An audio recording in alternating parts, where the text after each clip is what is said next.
son los encargados de transporte de estos a las víctimas mismas y las cuales hacen todo este tráfico de ellos, ¿no? Entonces, aquí van a ver una imagen donde tengo los factores principales de riesgo. Tenemos esa imagen que nos da bastante depresión y nos dice causas. Tenemos desde las causas personales, familiares, socioeconómicas y demanda de servicios. Esos son los factores que influyen justamente para que una persona tenga estos factores de riesgo. Se ha visto que normalmente la trata de personas que afecta a las poblaciones que les he indicado y tienen una migración hacia lo que sería las fronteras. Nuestras grandes estadísticas están a nivel de las fronteras con el Desaguadero, con Argentina, por el lado de Bermejo, y también obviamente Brasil por Santa Cruz y Pando, Beni a nivel de Brasil. Entonces, todas estas áreas de tráfico ya tenemos una relación conceptual de cómo nosotros vamos manejando. Básicamente los fines de trata son la explotación laboral, como se podrá ver, trabajo doméstico, servidumbre, explotación sexual principalmente. También hay lo que es el matrimonio servil, las adopciones ilegales, mendicidad. Muchos niños lamentablemente, y nos sucede a diario cuando los vemos en las calles, básicamente ellos están en condiciones de mendicidad y ellos son los que también son una población muy vulnerable a lo que es este tipo de fenómeno que es el tráfico. También tenemos el tráfico de órganos y otras actividades ilegales. Aquí viene lo importante, que el impacto de la trata es a nivel social. Los niños y niñas, adolescentes que han sido víctimas de la trata demuestran sentimientos de vergüenza, culpabilidad, baja autoestima y a menudo son estigmatizados. Nosotros en nuestra vivencia, como ustedes seguro en su trabajo, en los diferentes trabajos que ustedes desempeñan, han debido tener contacto con este tipo de niños, con este tipo de víctimas, donde la mayor parte de ellos tienen una muy baja autoestima y a menudo ellos tienen hasta palabras que los estigmatizan, que para ellos ya serían normales, ¿no? Y muestran sentimientos de vergüenza y culpabilidad. Abordo este tema en la situación de que qué hacemos cuando nosotros como profesionales abordamos y tratamos de evitar este tipo de sentimientos en este ser, que muchas veces es un niño o una niña que no tiene la concepción básicamente para poder diferenciar que es víctima y que no es su culpa, ¿no? Entonces, normalmente para no revictimizarlo, nosotros en divisiones como que es trata y tráfico, lo que se intenta es y se produce es tratar de que la víctima no sienta que es culpable de lo sucedido, porque el primer sentimiento que ellas sienten es que son culpables. Y al ser culpables, todos los hechos que le ha podido suceder es su culpa el haber realizado, o sea, por su culpa básicamente han tenido que demostrar algún tipo de conducta. Entonces, en este sentido, ellos se victimizan lamentablemente.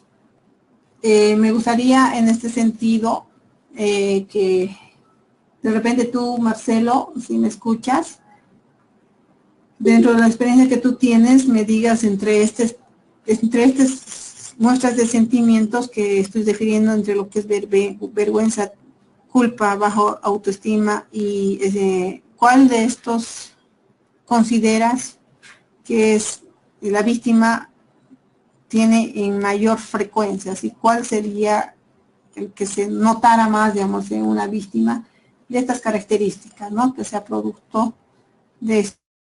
Sí, buenas noches, doctora. Gracias. Sí, la estoy escuchando. A ver, lo más característico en este tipo de víctimas es el sentimiento de culpa, ¿no? Porque el tráfico tiene diferentes etapas está la captación, y ahí entra lo que son los medios o las redes sociales, ¿no es cierto? Y generalmente adolescentes que son captadas a través de este medio, como que generan un sentimiento de culpa por esa situación.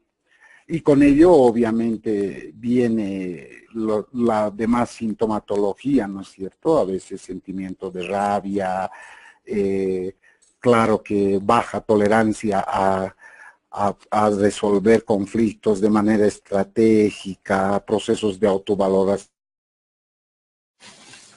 Experiencia que yo he tenido en atención a adolescentes, mujeres en la mayor parte, con este tipo de problemática, doctora. Muy bien, sí, básicamente estoy viendo que se repita esto porque nos interesa mucho, ¿no? Ahondar en lo que pueda tener la resolución de crisis en estas personas en función de la culpa. De repente,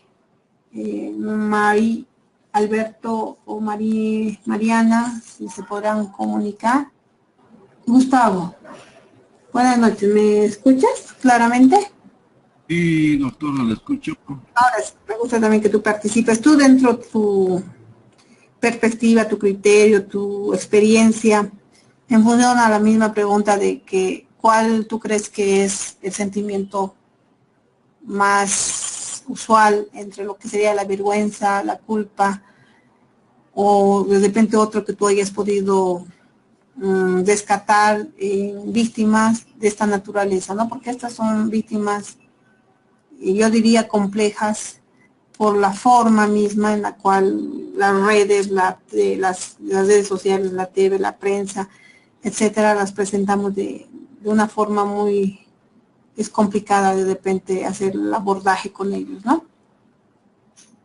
Así es, yo creo que la sintomatología que más se presenta en este tipo de personas es pues la depresión, ¿no? La baja autoestima, el miedo, de ahí vienen las fobias sociales. Entonces yo creo que más parte del miedo y las fobias y producto de una depresión, ¿no? El sentimiento de culpa, por el autoengaño también, ¿no? La misma persona que ha caído, digamos, como decía nuestro compañero Marcelo, en esa red de estos medios, y pues ha caído también tiene un sentimiento de culpa, con sentimientos de incompetencia. Entonces, esa sería mi participación, ¿no? Está bien, muy bien, Gustavo. Estamos viendo que estas víctimas, lamentablemente al momento de que nosotros, como, digamos, Policía Boliviana, vamos desarticulando las organizaciones criminales, no nos afligimos de realmente ver que la víctima no sea revictimizada, ¿no? O sea, los medios de comunicación que hacen la tercera de victimización logran, lamentablemente, básicamente hace que la víctima pues tenga que ser muchas veces revictimizada por varias situaciones. Alguien más que vea, Mari, me dice que también hay el odio y la venganza. Doctora, ¿me oye? Sí, sí, te Hola, escucho. doctora, Sí. le habla Juan Carlos, de Potosí. Creo que ¿Perdón? Sí, estoy anotándote, Juan Carlos. Dime. Sí.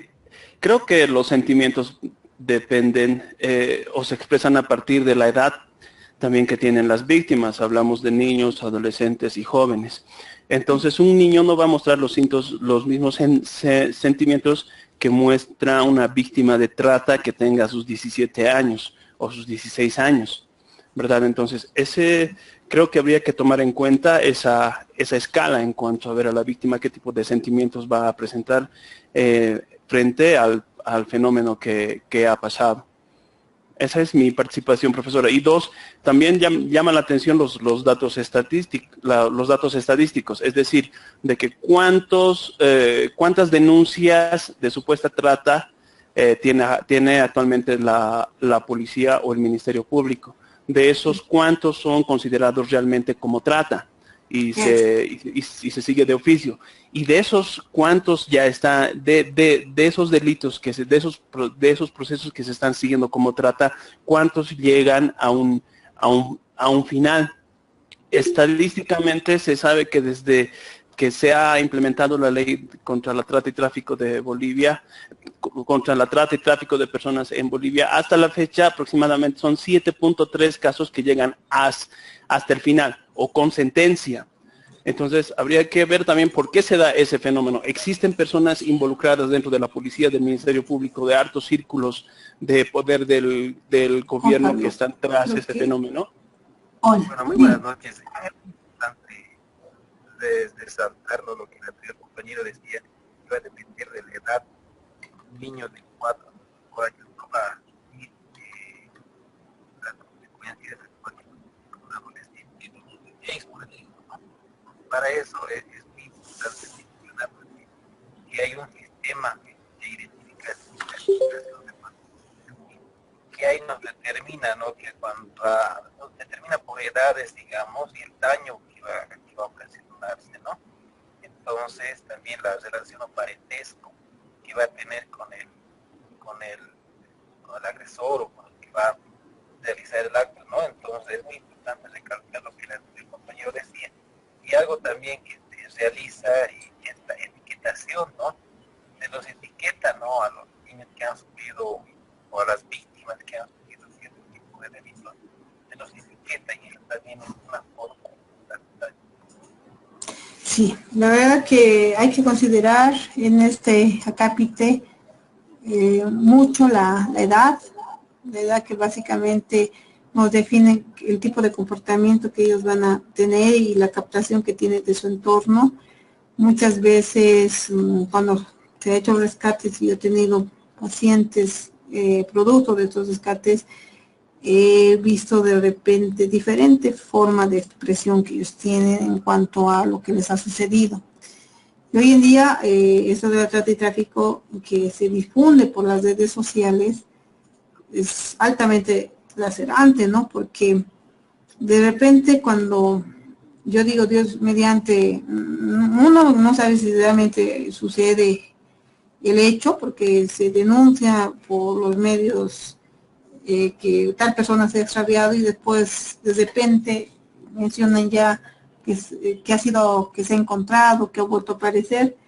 Hay gente que va opinando y a veces en esas opiniones genera, o sea, va un trauma social porque de repente emite criterios no adecuados y una adolescencia, una mente que todavía no está totalmente madura ni desarrollada, puede generar hasta motivación para el suicidio.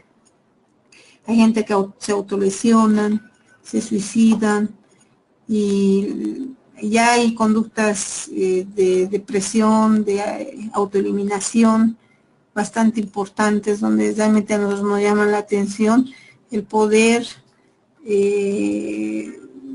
tener los mecanismos adecuados justamente para que uno pueda evitar ciertas situaciones.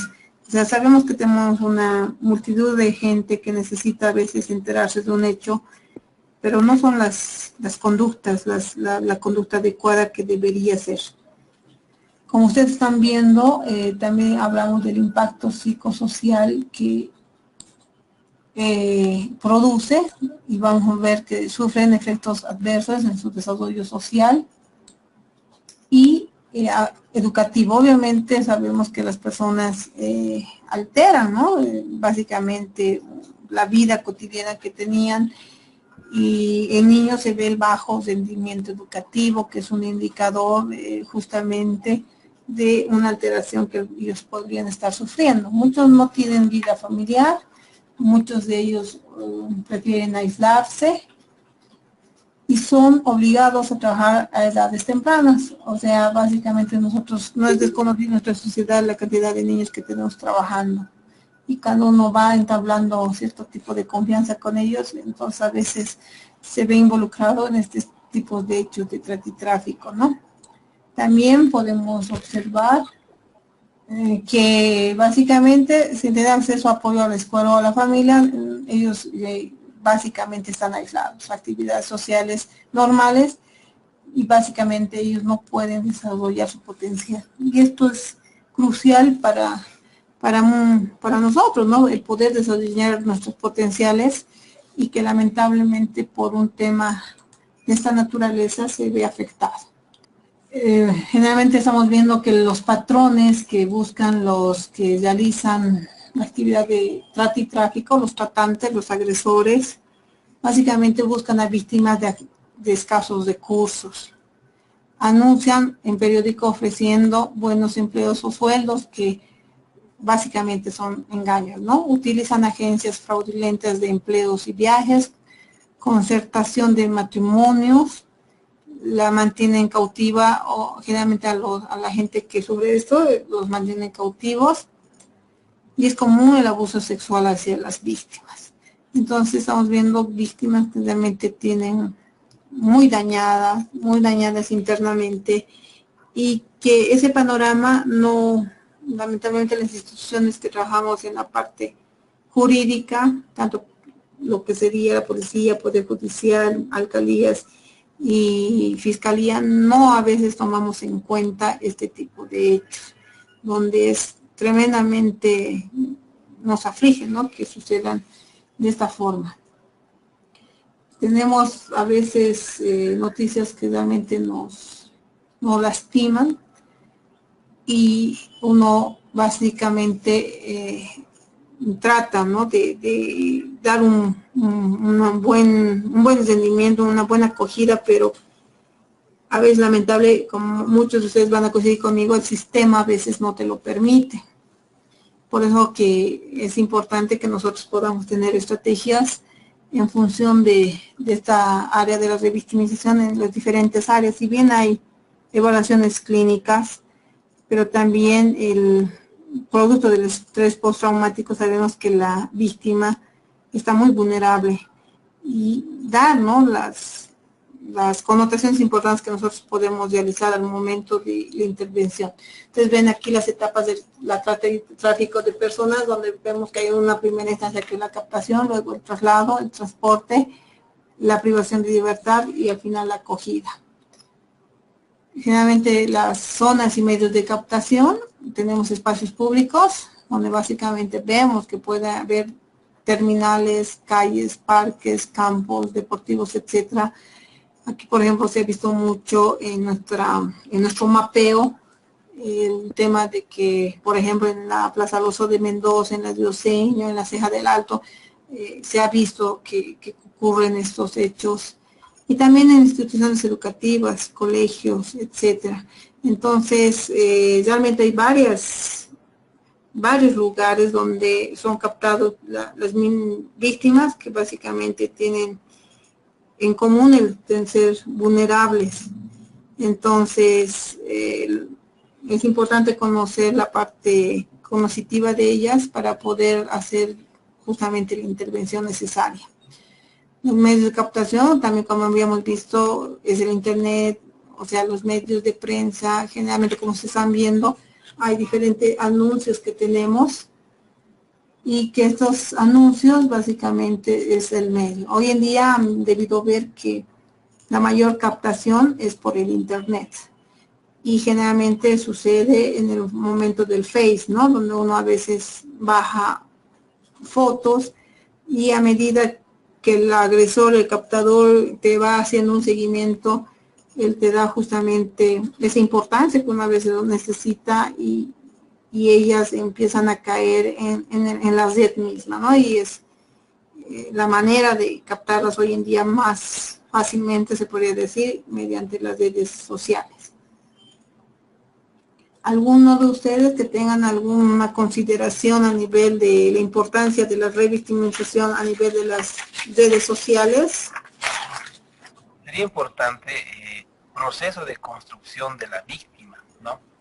Para ser víctima, y también hay un proceso de construcción para ser victimario. Por ejemplo, hay un libro que es muy interesante, en el cual nos refiere, digamos, cómo el contexto familiar ayuda a que uno sea más vulnerable a ser víctima, y cómo también ser victimario, ¿no?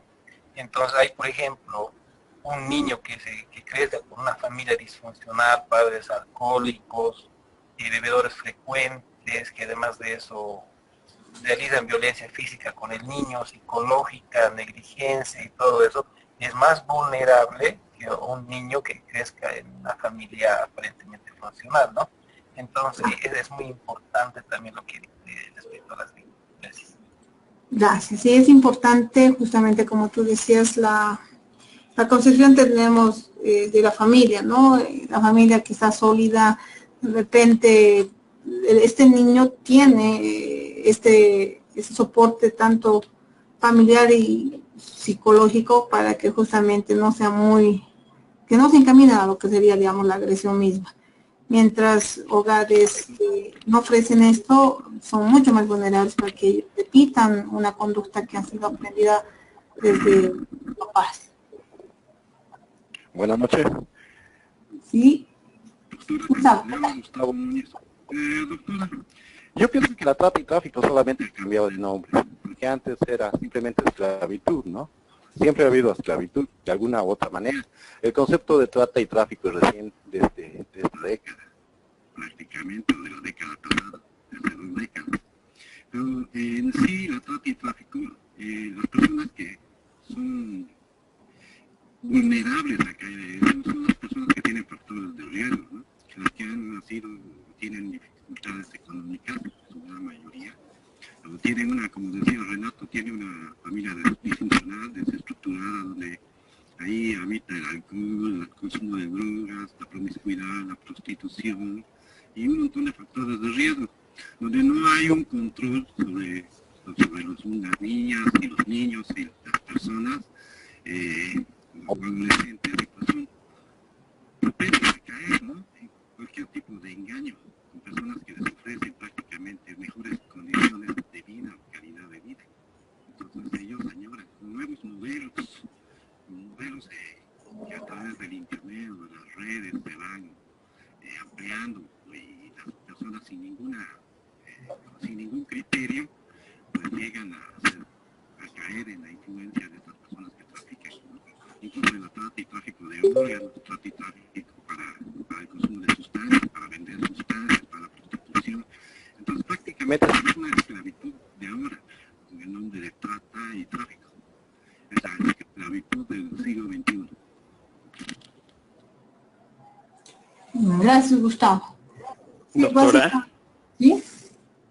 ¿Ahora me oye? Sí, ¿Ahora me oye? Bastante ya, claro. Gracias. Hablando del impacto de la revictimización en cuanto a las redes sociales, creo que podemos abordar desde 2 perspectivas, ¿no?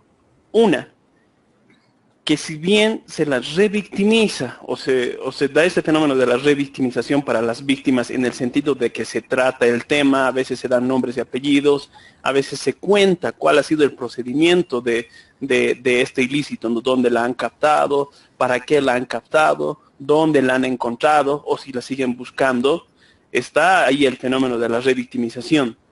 Pero 2, ¿cuál la importancia en la actualidad de las redes sociales dentro del tema de trata? Las redes sociales, la sociedad organizada ejerce una presión sobre las instituciones que tienen como tarea fundamental el luchar contra la trata y tráfico, ¿verdad?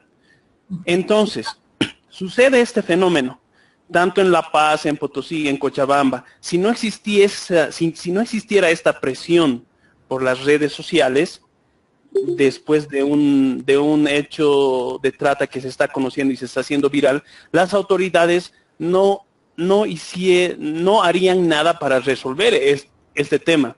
Son casos contados en los cuales tanto la policía como el Ministerio Público, el Ministerio de Gobierno, ha dado un resultado positivo frente a este fenómeno de la trata. Pero en los más, cuando no existe presión en las redes sociales, medios de comunicación, lamentablemente las autoridades no hacen nada. Ya Juan Carlos. Básicamente, justamente estaría, digamos, en esta conversación que tenemos, los problemas que tenemos a nivel de trata y tráfico, ¿en qué función? De que hoy en día, justamente como hay estos delitos informáticos, tenemos las redes sociales, tenemos el Face, Twitter, etcétera. La policía también hoy en día ha logrado tener una página por internet, que está ahorita ustedes viéndola en pantalla, donde uno puede acceder e informarse, y de paso puede uno buscar a una persona que ha desaparecido en ciertas circunstancias. Entonces, básicamente las denuncias cuando llegan a la policía, llegan de muchas formas, ¿no? De estas hay que dividirlas y escogerlas, si quieren ver el término, para ver cuáles realmente son las que se ha producido trata y tráfico. Y en esas justamente se activa la investigación.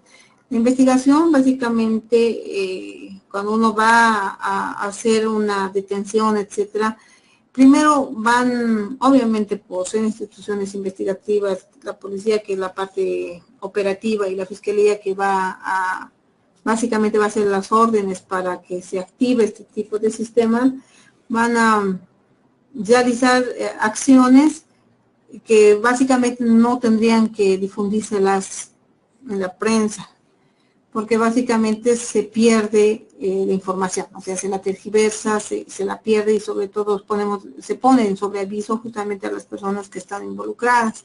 Entonces ellos lo hacen por vías de repente no tendrían que ser conocidas, para que ellos lleguen a tener la captura de las personas.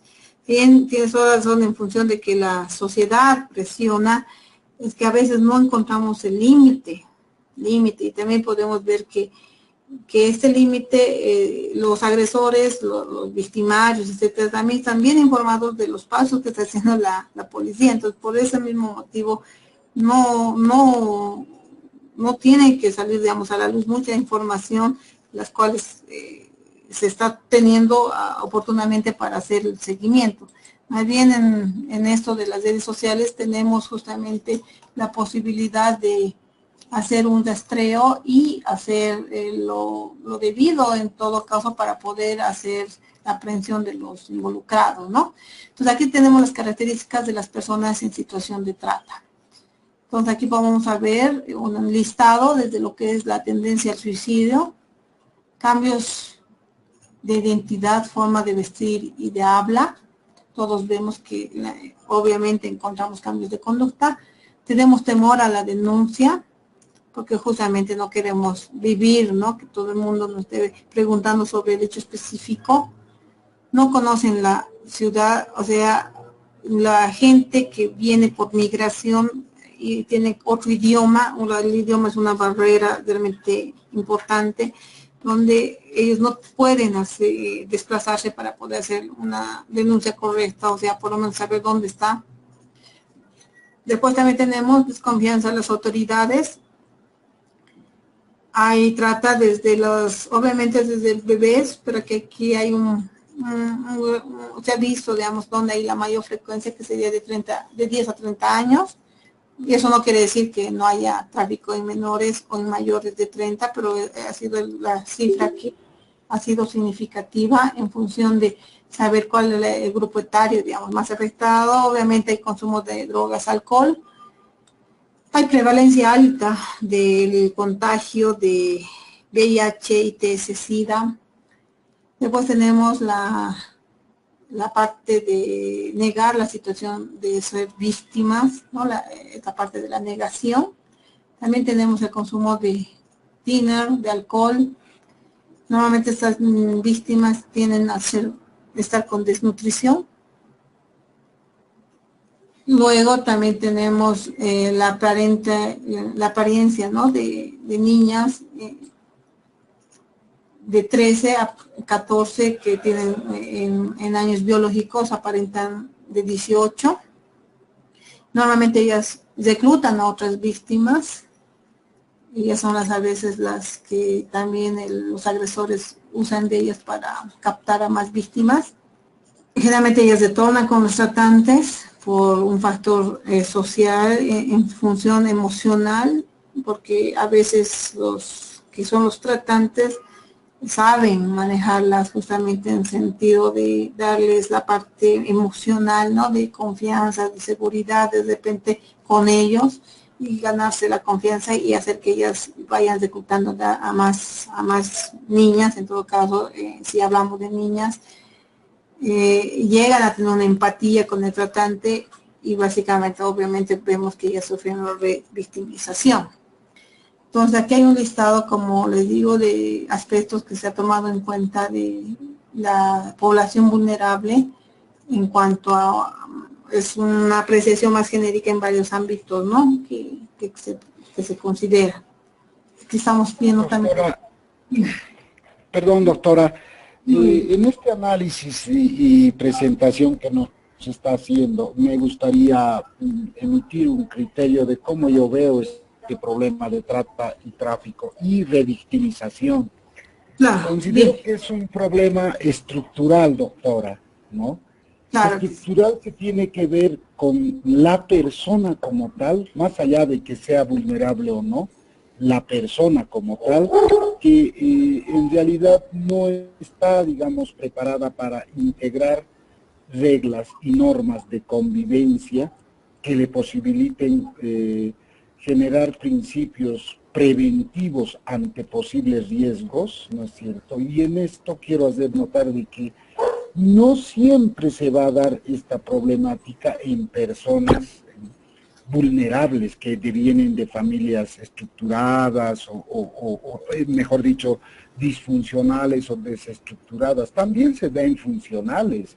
No siempre se da en personas económicamente reducidas, también se da en personas económicamente que vienen a ser estables, doctora. Entonces, pienso que esto tiene que ver con lo que son niveles de crecimiento personal.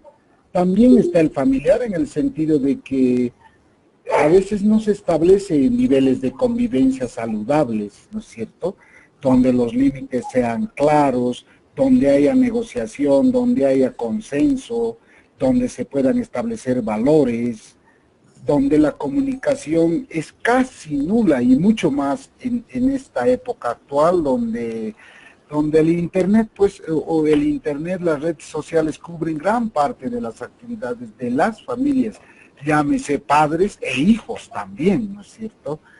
Y posteriormente esto se trasciende a lo social, obviamente que no cuenta con una instrucción de orden preventivo, ¿no es cierto?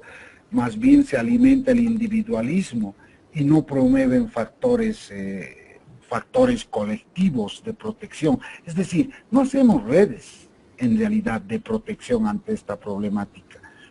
Ahí surge lo que es la revictimización directamente para esta población, ¿no es cierto? Porque si no estamos preparados, no vamos a poder asumir cómo corresponde esta problemática y mucho menos intentar de que este tipo de víctimas pasen por un proceso de revictimización. Ya mi compañero anteriormente mencionaba, ¿no es cierto?, cómo es el manejo de la prensa.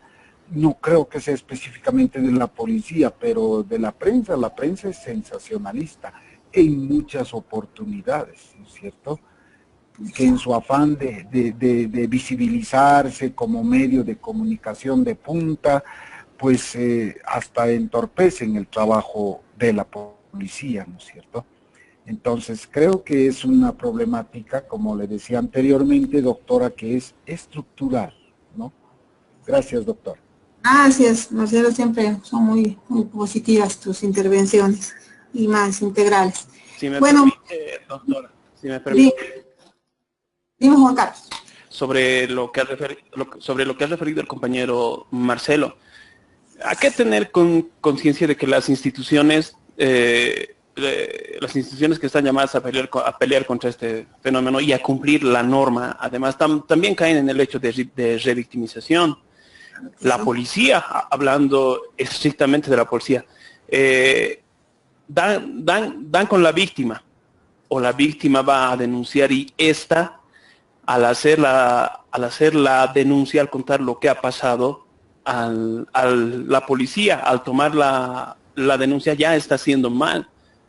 ya está entrando en revictimización, porque la policía sabe que después de contar los hechos la víctima, recién le van a derivar a un psicólogo para que le tome todo, ¿cuál es el término? No recuerdo, pero le van a, le van a tomar la declaración. Entonces, en una primera instancia está prestando la declaración y el policía está preguntando. En la segunda instancia, cuando va a ser abordada por un psicólogo, también le van a hacer las mismas preguntas. Entonces estamos entrando en revictimización. Ahora, la pregunta es, ¿la policía tiene un protocolo que debe de seguir? ¿Tiene ese protocolo o no tiene? Porque si no tenemos, estamos perdidos en este tema de revictimización. Y acordémonos que la ley data ya desde el 2012. Y si no se tiene ese protocolo para atender este tipo de víctimas, estamos perdidos. Solo eso, doctor. Gracias. Sí, Juan Carlos. Y hay un protocolo. Hoy día les he traído también, aparte de eso, los lineamientos en función de protocolo de actuación de la 348 en función de lo que es el protocolo de la FELCB, y en ese está inscrito justamente esto de la revictimización y también los protocolos que tienen. Yo voy a tratar de adquirirlos para mostrarles donde ellos tienen que básicamente especificar sus funciones. Sabemos obviamente que hay varias entrevistas en varios lugares, o sea, la policía los capta, les toman la declaración porque tienen que tener la declaración para continuar con el actuado, porque se lo obliga la norma, y después también lo traen al médico forense, y en varias instancias obviamente la víctima es revictimizada. Entonces, ese es el problema social que hoy en día estamos viviendo. Un gusto. Buenas noches, doctora. Estoy de acuerdo, listo. Hasta el miércoles. Hasta el miércoles. Mejor para todos.